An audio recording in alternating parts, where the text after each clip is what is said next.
देखें, विक्रांत गुप्ता और मोहम्मद आमिर की बात जो है वो बाद में आती है। आपको अंदाज़ा है कि हम इन दोनों से पहले, यानी विक्रांत गुप्ता और आमिर से पहले हम ये बात कह चुके हैं कि इंडियन टीम जो है वो इस वक्त वो वाली टीम नहीं है जब यहाँ पर विराट कोहली और रोहित शर्मा थे।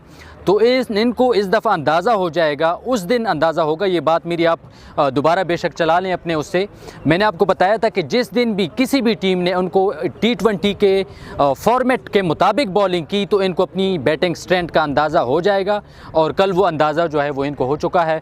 विक्रांत गुप्ता जो है वो पहले से कहते रहे कि इंडिया की टीम पता नहीं हाई वर्ल्ड क्लास, क्या बैटिंग है, क्या बॉलिंग लाइनअप है, फील्डिंग है। विक्रांत गुप्ता जो है वो क्या क्या नहीं कहते रहे, लेकिन उस टाइम उनको अंदाज़ा नहीं था कि इंडियन टीम में वो डेप्थ नहीं है जिस तरह ये बयान करना चाहते हैं या जो जिस तरीके से ये समझते हैं। हालांकि मैं ये कह चुका था कि जो भी टीम इनके ख़िलाफ़ पहले दिन बेहतर तरीके से T20 के मुताबिक बॉलिंग की तो इनका पहिया जो इनका जो एक इमेज है वो ख़त्म हो जाएगा। तो कल का मैच जो है वो बिल्कुल वन साइडेड था, वन साइडेड। आपको ऐसा लगा ही नहीं कि इस मैच में कोई मुकाबला हुआ है। उसकी वजह यह है कि अगर आप मैच का जायज़ा लें तो 20 से पहले साउथ अफ्रीकन टीम के 3 मेन जो बल्लेबाज थे वो पवेलियन वापस लौट चुके थे, लेकिन उसके बाद उन्होंने जिस तरीके से कमबैक किया वो लाजवाब था। और उसके बाद आखिर तक उन्होंने जिस तरीके से फ़ाइट की बैटिंग में, इस वर्ल्ड कप में कम अज़ कम वो कोई भी नहीं कर सका। और वो इस बात पर इस चीज़ में कामयाब हुए कि एक बेहतरीन टोटल जो है वो इंडिया के सामने उन्होंने ला खड़ा किया। और उसके बाद जो साउथ अफ्रीकन बॉलर्स ने बॉलिंग की, जो फील्डिंग की उन्होंने, वो भी लाजवाब थी उनके।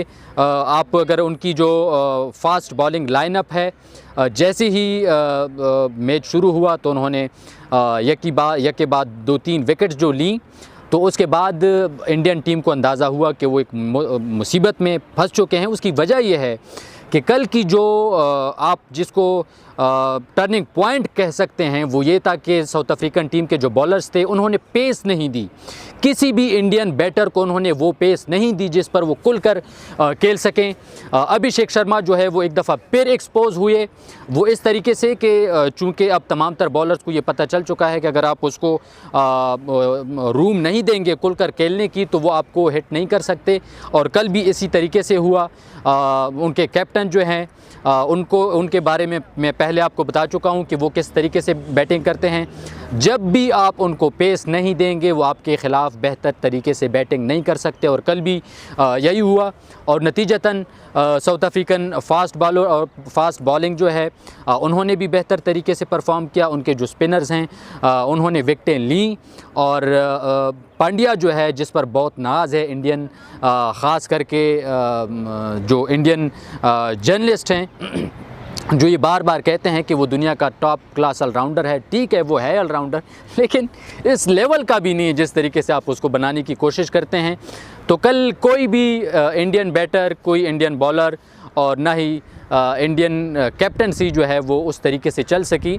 तो अब इंडियन मीडिया को ये अंदाज़ा हो चुका है। और कल मैं देख रहा था कार्टून नेटवर्क पर जिस किस्म का वो मजाक उड़ा रहे थे, तो ये अब होना ही है। उसकी वजह यह है कि वो डेप्थ जो है वो इंडियन बैटिंग में नहीं है, इंडियन बॉलिंग में भी वो डेप्थ नहीं है। और जिस तरीके से कल उनका जो कॉम्बिनेशन था वो भी कोई बेहतर तरीके से उसको बनाने की इन्होंने कोशिश की, लेकिन वो नहीं बन पाई। तो नतीजतन इंडियंस को अब एहसास जो है वो हो चुका है, चाहे उनकी टीम है या उनके जर्नलिस्ट हैं या जो उनकी क्रिकेट के शायकीन हैं, अब उनको अंदाज़ा हो गया है कि अगर आप विराट कोहली जैसे क्रिकेटर को, बैट्समैन को और रोहित शर्मा जैसे प्लेयर को आप एक तरह ज़बरदस्ती करके उनको रिटायर करेंगे तो आपकी टीम के साथ ये होगा। उसकी वजह यह है कि ये जितने भी बैट्समैन हैं वो विराट और जो रोहित शर्मा हैं उनकी मौजूदगी में ये परफॉर्म करते थे।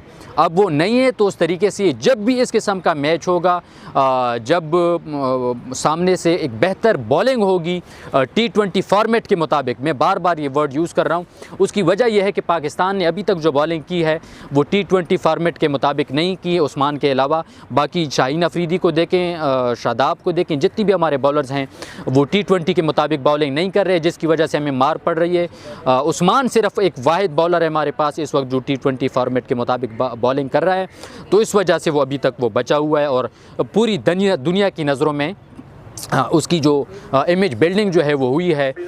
तो लिहाजा इंडियंस को अब समझना होगा और अब ऐन मुमकिन है कि जो इंडियन टीम है वो आगे क्वालिफाई ना कर सके, क्योंकि आगे वाले मैचेस जो हैं वो अब टफ़ होंगे उनके लिए और अब इनको अपने आप से पसीना जो है वो निकालना पड़ेगा। और अब अगर ये परफॉर्म नहीं करेंगे तो इनकी टीम इधर ही रह जाएगी और ये बहुत बड़ी इनके साथ इनकी नाकामी तो होगी ही और इनकी आपके सब एम्बैरेसिंग सिचुएशन होगी। उसकी वजह यह है कि एक तो ये बार बार कहते रहे कि इंडिया के मुकाबले का कोई नहीं है और दूसरी बात यह है कि इनके तमाम तर मैचेस जो हैं फ़िलहाल वो हो रहे हैं इंडिया में इंडियन ग्राउंड्स पे, अपने ग्राउंड्स पे। वर्ल्ड कप जैसे इवेंट पे अगर आप इस तरह हार होगी आपको तो एम्बैरेसिंग सिचुएशन ये है और आगे आने वाले जो मैचेस हैं ये बहुत ही इनके लिए टफ़ सिचुएशन जो है वो क्रिएट हो गई है।